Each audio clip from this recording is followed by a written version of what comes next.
Hello and welcome to Sit Still Look Pretty. Where's this divine energy coming from, Miss Priya? Please share with us what is your secret. I've been away from the studio too long and I miss it so much that I'm just like pumped. Bursting with the energy. Correct.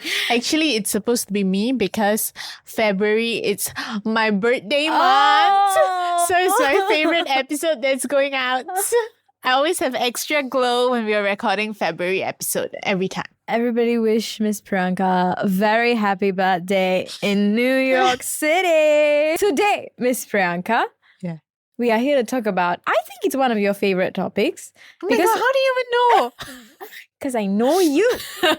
That's how I know.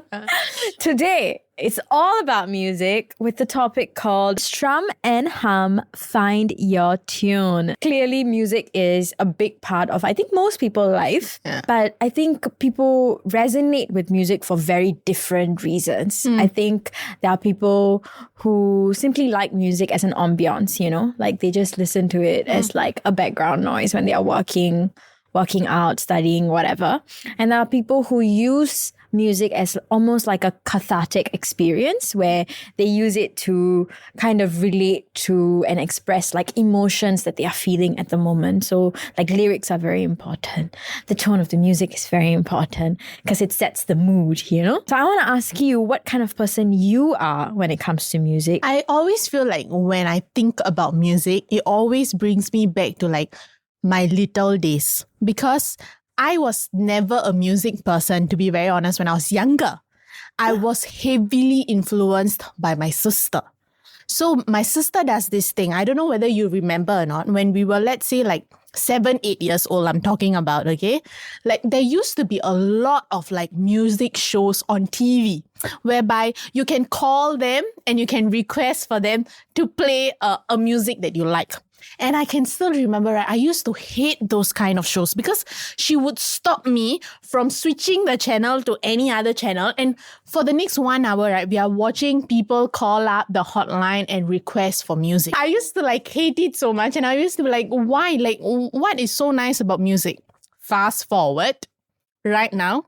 She gets so pissed with me because that's the kind of show that I watch. So I'm someone, and you know this, right? I'm not a movie person. I'm not someone who enjoys watching shows as well. But something that I will always be on top of my game, that is music. So I always know, even if I don't watch a certain kind of Tamil movie, which is majority of the time, I don't even know what is the movie title. But you play the music, right? For a fact, I know what music you're playing because I'm always updated and on top of like music. Be it English one, it's a bit hard to say because the artists, there's way too many artists for you to like know. But I know that Tamil one, it's a bit more, you know, we don't have that many diverse range of artists, I feel. So it's easy to like be on top of your game. Until today, my favorite morning ritual on a weekend, if you ask me, is to switch on YouTube on the TV. And the next 1 hour, right, everybody in my house is pissed off with me because it's just music playing on the background and nobody gets to watch the TV. That includes Romeo as well, by the way. I don't even think I've shared this with you before. He also doesn't get to watch like kids like channel until I finish 1 solid hour of the TV and I'll watch the lyrics that's playing out. So that's my every single week, Saturday, Sunday morning ritual. I have to do that. And then I will feel like, okay, my day is off to a good start. Now we can carry on doing other things. So I feel like what this has truly shown me throughout the years is how I think like it has mechanically engineered that the happiest part of my childhood is something that keeps bringing me back till today. It centers me, it grounds me. And that's why I feel like my day always has to start with music. And it's always a mix of music that is playing in the background. Before I move on, I just want to say one thing that I'll always be annoyed about myself is that I can't sing. I really, really wish that I was a good singer because I really love music so much. But one last thing before I end off, I want to say that you will not believe. In primary school, are you ready for the story? See? Tell me how many awards you won. No, you will be really shook, Priya. Okay. So, I have to say this story to you because I feel like we have never talked about it. In primary school, National Day, there will always be this competition called, my school, I'm from PL, okay? They call it PL Superstar. Stop laughing. I'm serious. Oh my God, I'm about to be the superstar. So, every single time when I was like primary 1, primary 2, I was like, okay, when I become primary 6, because it only opens up to you when you reach primary 6, okay? I was like, I must get in. I must make sure I'm inside, okay? You won't believe. They will audition like, I'm not kidding, it's very competitive, okay?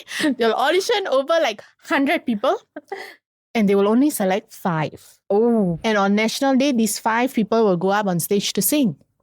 You will not believe this. They selected me. That's how hard I trained myself. I sang Taylor Swift's Love Story and I got selected. So I just want to put it out on the podcast that I always feel, right, that I have a hidden talent, but I'm just too shy to like make it my full-time business. And what if I become the next big artist? Now we can move on. Thank you very much. It's a true story, yeah. no? But is there footage of this? I feel like I need to see. So the very sad thing is my mom didn't let me perform. She brought me overseas on National Day. So I remember I cried so badly because she was like, I booked the ticket already. I'm sorry, you cannot go for your performance. So somebody else replaced me. Oh no. Yeah, and my musical journey, my singing journey stopped there. You see, sometimes I really feel like me and Priyanka are destined to meet. We are just too similar. What? You got selected in a... So, just moving on to myself. Yeah. My favorite topic. But like, I think when I was younger, again, I think maybe every like girl goes through this, that like dream about becoming like a music artist. So obsessed with singing. And I think when I was younger, like music was just something that I wanted to like vibe to. It was something that just put me in a good mood, you know? It wasn't necessarily something that I was like, I need to listen to emo music because I'm sad, you know, like that kind of thing. I think I'm that person now. But like back then, it was very much something that just made me like so joyous and like happy. So like again, like my CCAs were like dance CCAs. And every like school also has like their singing competitions, and specifically they had singing competitions for like Tamil students in my school. And of course, the musician that I am, don't tell me you got selected. Of course I got selected, Miss Priyanka. Do you know how much I think my parents despised me because I didn't shut up for like an entire week, you know? Like I wrote down the lyrics to these songs. It's from a movie called Autograph. I don't know if you know this. It's I don't know who's the actual singer of the song, but the person who sings it on screen is Sneha. Okay. It's called Vovaru Pookalume. So I chose this song because I think the meaning behind it is so important. But oh my God, it is a very difficult song to sing.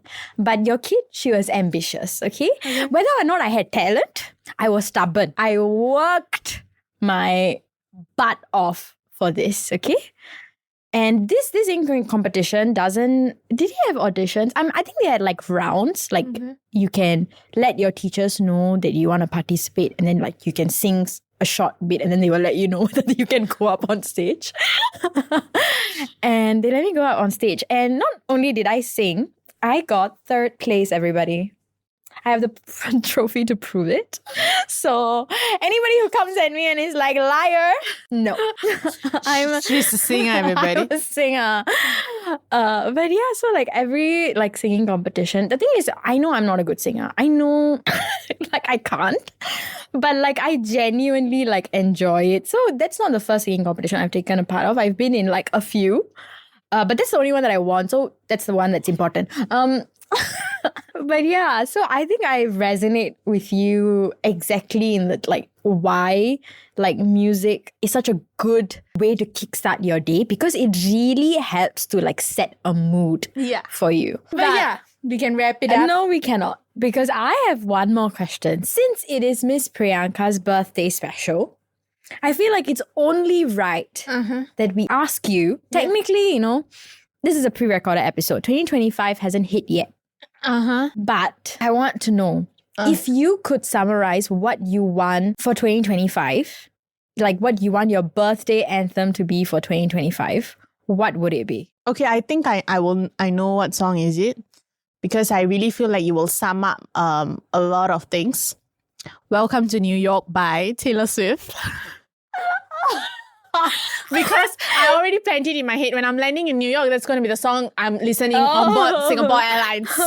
Okay, that's how we are going down. And from then on, it's really going to be Welcome to New York kind of a lifestyle that I'm going to live. So beautiful. I really want that year to be, the upcoming 2025 year, to really be a year of good change and big girl change. I think you're going to need it. And I think before we close off our segment and move on to a really exciting guest speaker segment, I just want to say that I think you are going to handle being 26 more graceful than anybody else. I think you have nailed 2024, and I have no doubt that 2025 will be no less amazing. You see, she just wants to make me cry. And I'm so proud of you and like what you have achieved so far and all that you are going to achieve in the years to come. Thank you so much. I just want to say it on the podcast so people can hold me to it, is that I will make it to at least one birthday in New York. You know what I was going to end off with? See you in New York. There's no doubt that I'm going to miss you so much. And when this episode, I'm very sure that when I'm editing this overseas, I'll probably be crying. But yeah, like, I just know that in December, we'll have a really good time and it will make up for everything that I'll miss you in February, but I'll always miss you regardless. Thank you for being in my life. You make my happy birthday a happy, happy birthday. Oh. Okay. It's time to move on to the guest speaker segment of the show. And I think it's a segment that I think most of our listeners look forward to. And can I just say we have a very special guest in the studio.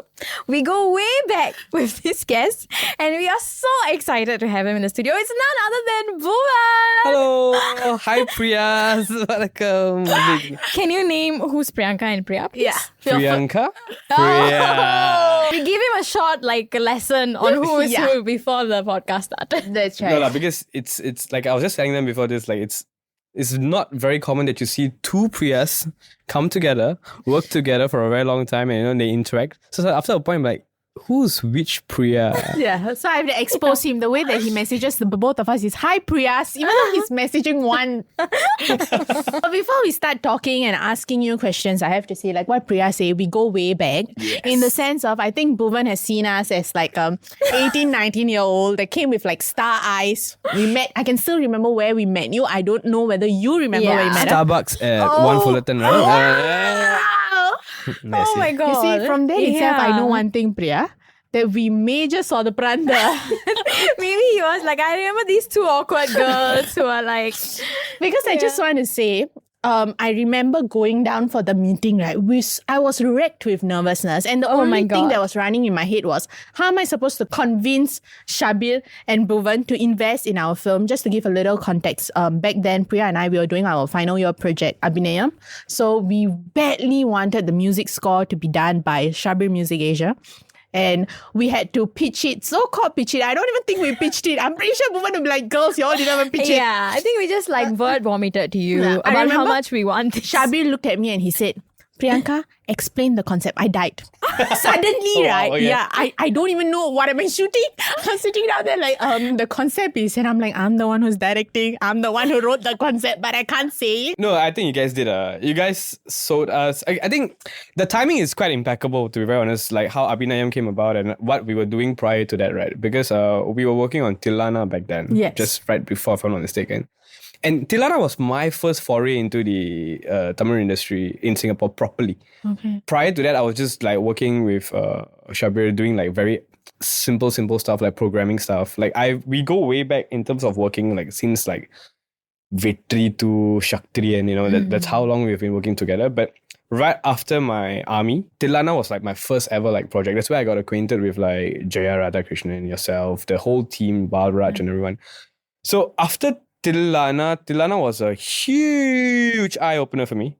Like, I must say it was like because of, number one, the subject of the entire drama series was dance, music, and drama. And I'm very passionate about music. Dance was something that's very new to me in that context, but having the need to write for, let's say, the dance battle between the Sakis and the legends, right?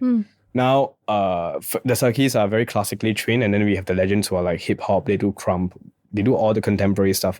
So how do you write a piece of work that kind of like amalgamates both of them together at the same time, but one, it not being cheesy or like corny, and understanding the context that it's a battle. I think I learned a lot of this like nuances of like how to score and write for it's not like a song. Once again, it's like a orchestral, it's like a piece, a soundtrack of sorts.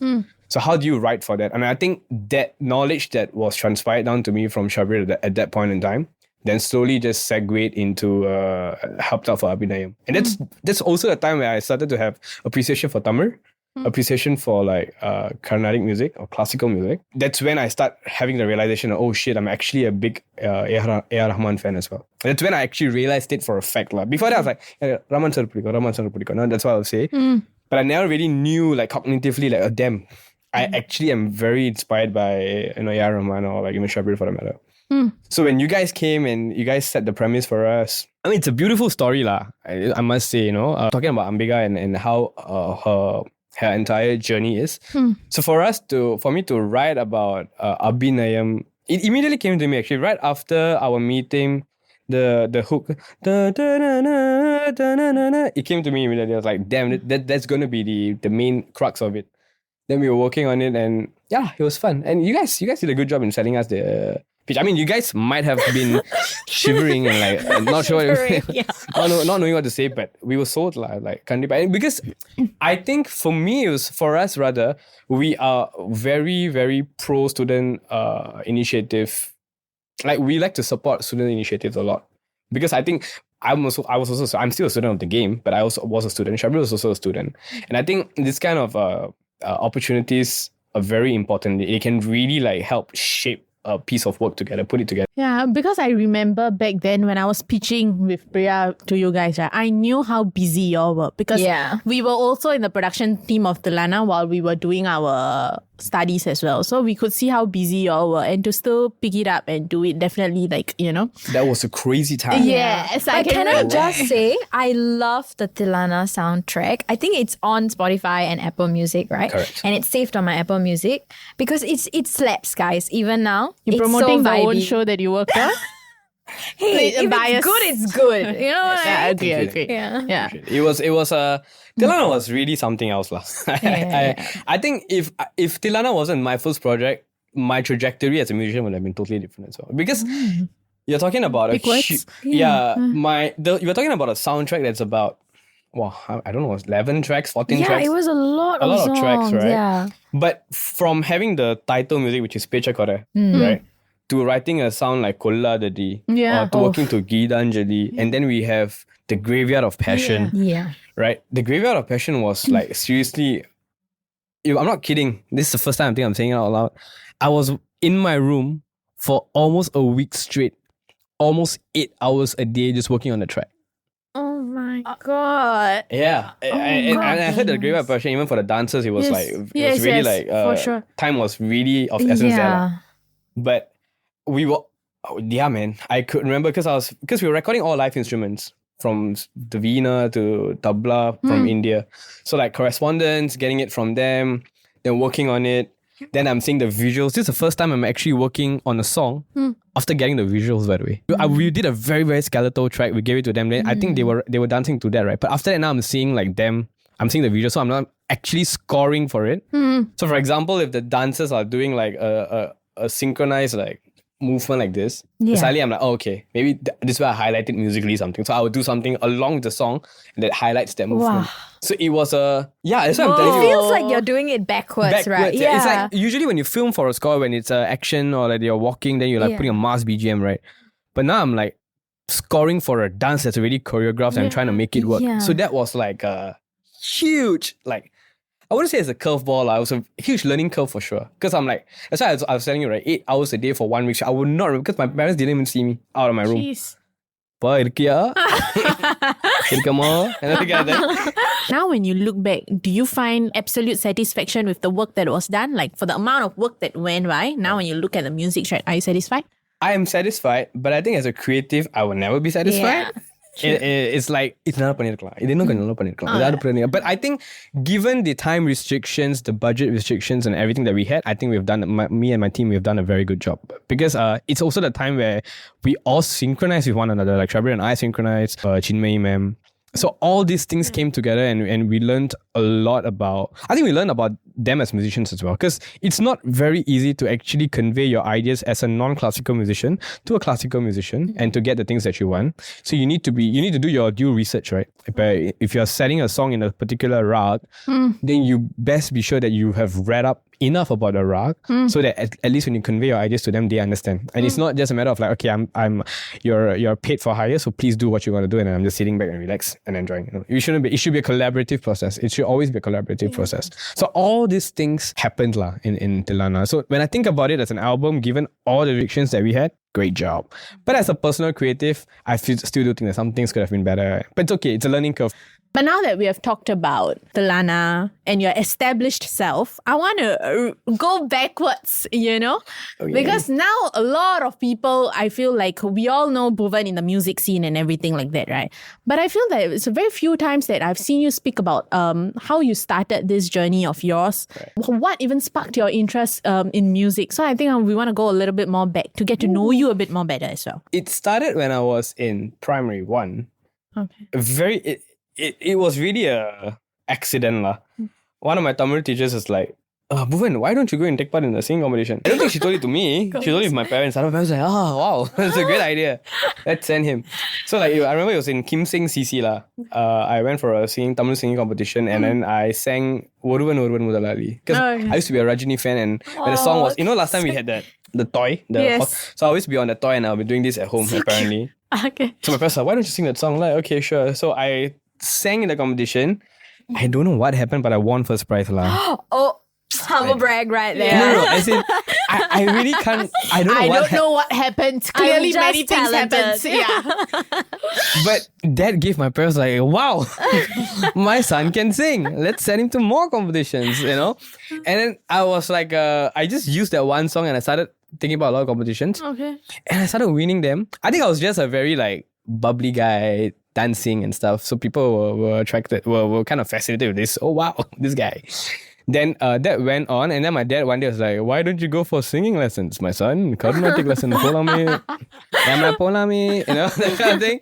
Then they signed me up for CFAS. And then I basically learned Carnatic music for about 8 years or so. Wow. I learned it because my parents sent me, not because I wanted to. I want to establish that there because I didn't know anything about it. I was just like, my parents it's like our parents sending us for tuition. Okay, go, that's that kind of thing. But I didn't particularly enjoy it because I think I was still very young and I was just being sent for like lessons, swimming class, singing class and all that. Then eventually, by the time I was in P6, I was done. I was like, I don't want to do Carnatic music because like I didn't vibe with it at all. And I was only consuming a lot of like electronic music, EDM, and listening to like Beyonce, Linkin Park. That was my vibe. And of course like still consuming a lot of Tamil music lah. But besides that, nothing much. So stopped. Then I told my parents. My dad was a bit sad. Okay. Then like I stopped music. In this time around when I was singing, I was also singing for a lot of like TV shows, like TV kids shows. So that's how I got acquainted with Shabir. Because he did a drama with Tantra called Akshaya, directed by Abbas. Shabir did the music and then he needed a child singer. So that time I was singing a lot for like the late Rishi Kumar. And Rishi Kumar, I think, gave my contact to Shabir and Shabir reached out to me. So I sang a song for him. That's when I got like, Shabir. And I used to be I am still a huge fanboy of Shabir lah. But I used to be like, hi, Shabir. And I was like, sing for him and the kind of thing, like sang for him lah. So after secondary school, I stopped music for a while. I think when I was in Sec 2, my dad once again asked a very pivotal question in my life. He looked at me straight in the eye and said, boy, நீ A.R. Rahman ஆகக்கூடாது. Oh wow! Uncle, oh my god. Uncle has big dreams. Yeah. True support system over here. My dad just, I don't know, maybe it could have been just a very like a passing remark just for banter's sake or something. He just looked at me, why don't you become like A.R. Rahman? That's why I looked at him. Yeah, why not? So what I did, because I know Shabir, I went on Facebook. Then I Facebook message Shabir. Hi, Ne. Do you teach music production? Then 2 days later, yeah, but I do teach music production. Oh, yay! Can I learn from you? Oh, yes, sure. Then I think it took a while for us to like for it to happen, but it did lah. So for a good 3 to 6 months, I went over to his studio and I learned music production from him.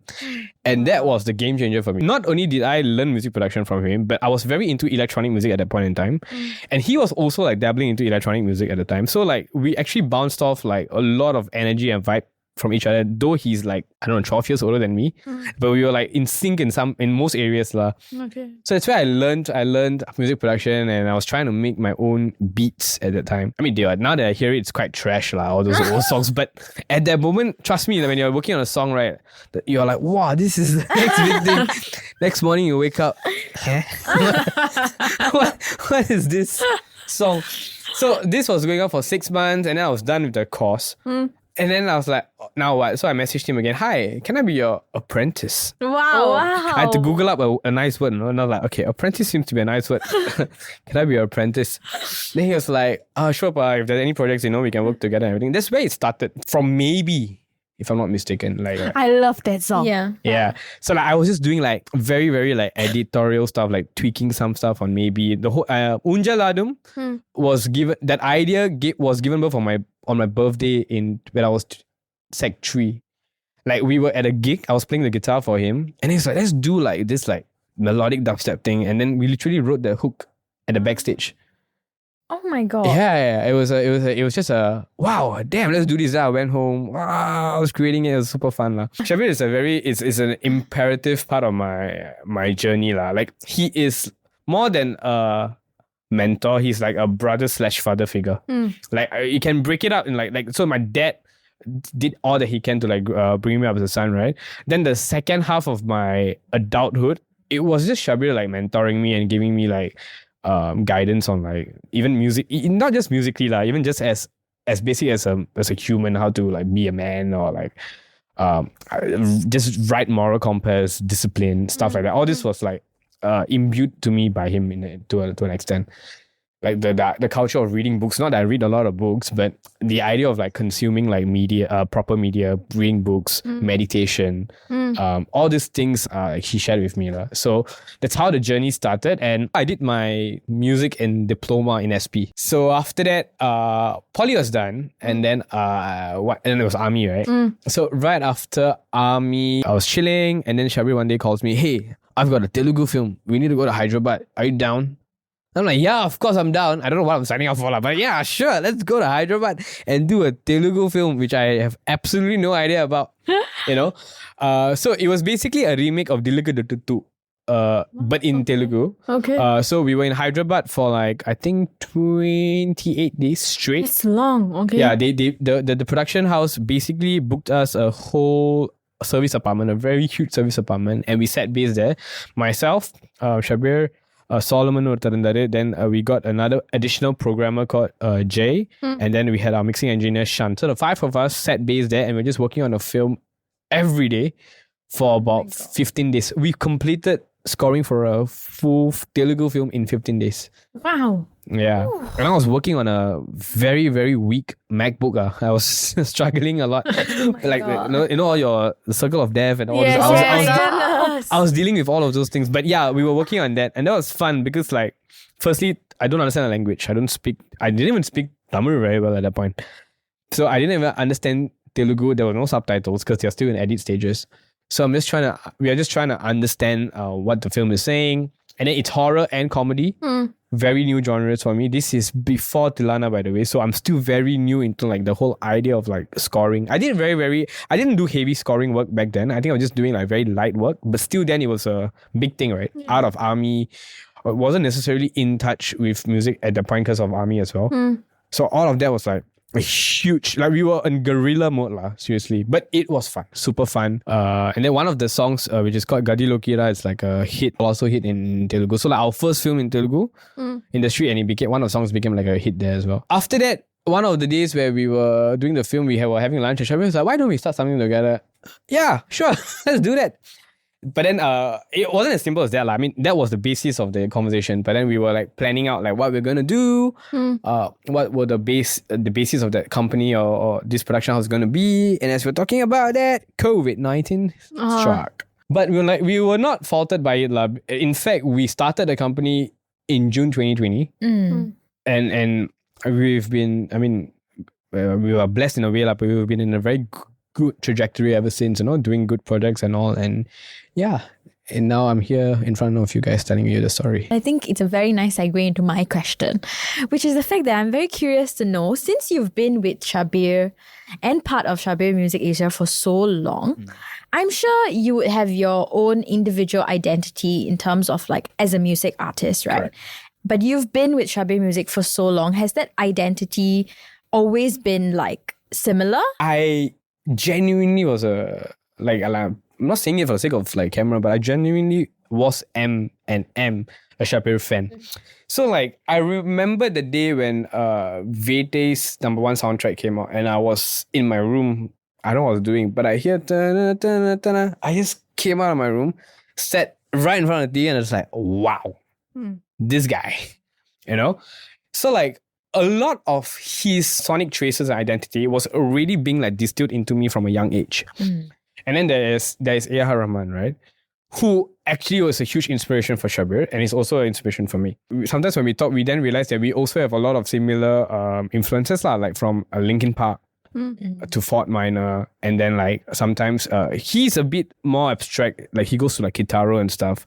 But I check out a lot of electronic music stuff. Like I used to be a huge EDM hit. Like actually my dream was to be like a ultra music festival like DJ. Whoa. Yeah, I was one of those dudes, like every other... You can see him in the EDM party. Yeah, like I'm not even kidding. Like I used to go to Zouk just so that I can check like every other week I'll be in Zouk, not to drink, but to like check out DJs. My God. Yeah, I was that guy. Like I would be like, if there was like Ultra Music Festival, if there was DWP, I've even gone to Australia just to check out like for EDM raves and parties. So I used to be a huge EDM fanatic. So like even when I meet my old friends now, so are you a DJ now? And I'm like, no, I'm not a DJ. I'm a producer now. But it's okay, like because I've really given them that identity when I was younger. So now, if you ask me, my identity in a very weird way was kind of skewed by these few individuals, right? Of course, as I had my segue in poly where I listened to a lot more jazz or R&B, that influences is where the slight disparity and we have a certain like sonic difference in our style as well. But I think in terms of like building my identity, I do have my sound. I'm well aware of that, and Shabir has his own sound. When we come together, it really forms a beautiful symbiosis. We are like symbiotes in a very weird way. We are like symbiotes in a way, like yin and yang. Yeah, that's what we call ourselves, the yin and yang. So that's how it happens. So yeah, I do have an identity for myself, but when I'm working with Shabir Music Asia or Shabir, we do have our sounds as well. So yeah. I want to ask you, is there any period of time whereby it was a little bit too much to handle or you doubted yourself? How do you come around these moments? Because as an artist, I know that there's a lot that we go through behind the scene. But something that you want to share today. I just want to address one thing. I think the age thing, right, actually plays out very well for me. The fact that he's older than me makes it... I don't mean... I'm not sure if this is a bit superficial, but this is how I process it. The fact that he's older than me, right, kind of always reminds me that this man has been in the industry for a longer time.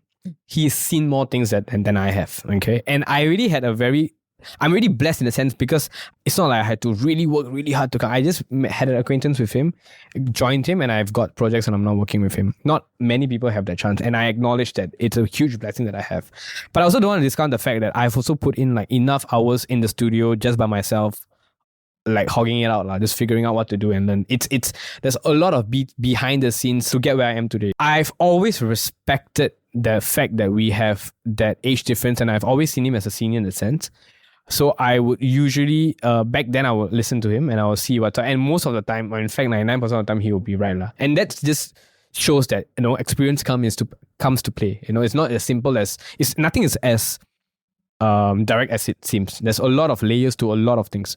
Like if I tell him that I'm unhappy or something, it's never like, how can you say this? No, it's not like that. It's always like, hey, serious? Damn. Come, let's talk about it.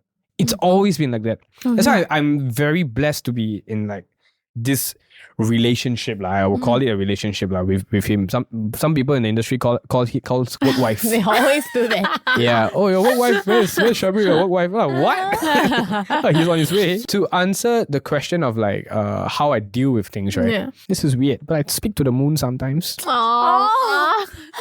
Yeah.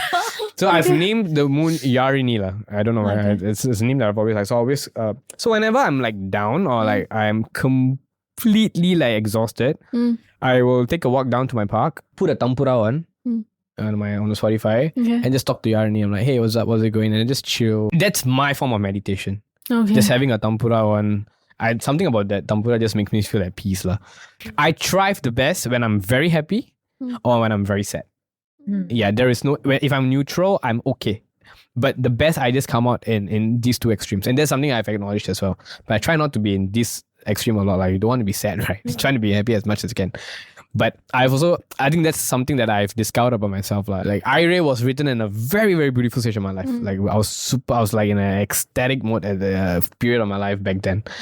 Yeah. So was something like PRI-TEA 5. That time also was a very, very good time for me. I think we see you, and I'm very sure a lot of people out there, they see you as someone who is a rising star in the local industry, who's promising enough to give people a lot more music to come, for sure. Together, working alongside with Shabir and things like that, I'm very sure that we are in for a treat for a very long time now. But I wanted to ask you, is there a certain music genre that you feel that you have yet to explore and you want to explore a little bit more in the years to come? That's for sure. Because of what I consume, right? From electronic music to rock, to orchestral music, to A.R. Rahman, to Shabir. These guys there are always things that I learn from everyone. And I am trying to create a album or maybe an EP of sorts, which kind of like encapsulates all of this thing. And I've been working on an album for like the last 1 year. Wow. Just that, because that's the thing, when it's your own album, the level of scrutiny is like at its peak, and you're just like, it can wait. So I guess I'm kind of like just grappling with that. That is something that I know I can offer. That much I know. Whether the masses really vibe to it, I'm not too sure. But I know that it's there, and I'm still germinating the ideas. So hopefully I will be able to introduce a fresh take. I don't think there's anything new. It's always something that's fresh, because every permutation has already been made out there already. It's just about making it fresh. You'll definitely have 2 Priyas. Yeah. Looking forward to it. Awesome. Album. I'll share with you guys once it's... Well, maybe I'll share one before I release. Also, I'll share with you. Exclusive. Before I wrap up the question, I have one very important question to ask. There are a lot of people who grew up with this thing whereby I want to do this for the rest of my life. And then halfway, because of the obstacles that they face or like the rejection that they face, we end up like letting go of that side of ourselves, and we tell ourselves, okay, I need to put food on the table because this is still more important than me pursuing my passion. So I want to... Wow. Heavy. Yeah. Heavy. Controversial So take, that's a question that I want to ask you for aspiring people who, sometimes people look up to you, people want to do this, but they are still so rejected by life, rejected by the situation, the reality of life, to put it correctly. What is your advice to them? It's something that we will all face. I think every one of us would face, especially in this country, because it's the age old, is music gonna pay for your bills? I don't know if I can. I don't know. I don't think I can preach this because it's worked for me. It might not work for everyone. If I had listened to my primary school friends, secondary school friends, and not done this, I wouldn't be here today doing what I am doing today. I think I was just very, very adamant. I love to love. Okay, like I love to love. Like love is my biggest. Being able to love is one of my biggest assets that I feel. And I love music. So if I love something, then I would give my everything for it. So music has been something that I would never give up. If you genuinely like something, then I think you should follow your passion and you should do it. But always understand that these things it depends on where we are located geographically, what's happening around us. Understand the situation, that's also important. I think if anyone puts in enough hard work, this, no matter what their circumstances, they will be able to succeed. But it's going to be harder for sure. But I guess that's what makes you, right? Damn, despite all that, I'm going to push through and make that happen. And in Singapore, it's not wrong to do like a full-time job and also like work on your passion part-time and then hone that. Like you want to earn some bucks because you want to put food on the table, reasonable. At the same time, in your free time, that's where you show lah. Do you want to spend time with your friends or like just go out, chill? Or do you want to work on your craft? When I was in army, I'm not even kidding. When I was in army, I was in ops. Okay, I was doing special ops. Every break I got, because I was so scared that I would get detached from music, I would be like on YouTube, just watching tutorials and like writing down notes. I didn't even write in poly that much, but I'll be writing down, okay, this is what, some of the things I also knew already. But I just did that as a practice to like, okay, I don't want to lose touch with what I have, and in that 2 years, probably I learned a lot more than I did in school. My take is, as long as you're focused and you know what you want and you don't let anyone else, that's the thing. It's never us. It's the people around us who can influence our decisions. So long as we are strong-minded to like just focus on our goals and not let anyone or anything distract us from it, I think success is there. It was so lovely to talk to you. Have to also say all the best for everything that is lined up in 2025, all the projects that's coming ahead. We wish both you and Shabir Music Asia a wonderful runway. Thank you. And hope everything goes well. Yay, thank you. And thank you guys for having me here. And with that, it's time to close off. That's right. It's always a little hard to end a good episode, and this episode definitely is one of my favorite episodes. I already know I say that about every episode, but never mind. And now for the quote of the month, Which I'm going to steal from you, actually. And it's no longer quote of the month for this month's episode. It's actually a lyric of the month. To go in a line with our topic of the month. Sure. For all those Taylor Swift fans out there, I'm sure you would have listened to New Romantics. Yes. And there's this line that goes, "'Cause baby, I could build a castle out of all the bricks they threw at me." And with that, we will catch you with another cup of tea in the next episode. It's Priya And Priyanka on Sit Still, Look Pretty, 'cause girl, you're more than a quick gaze.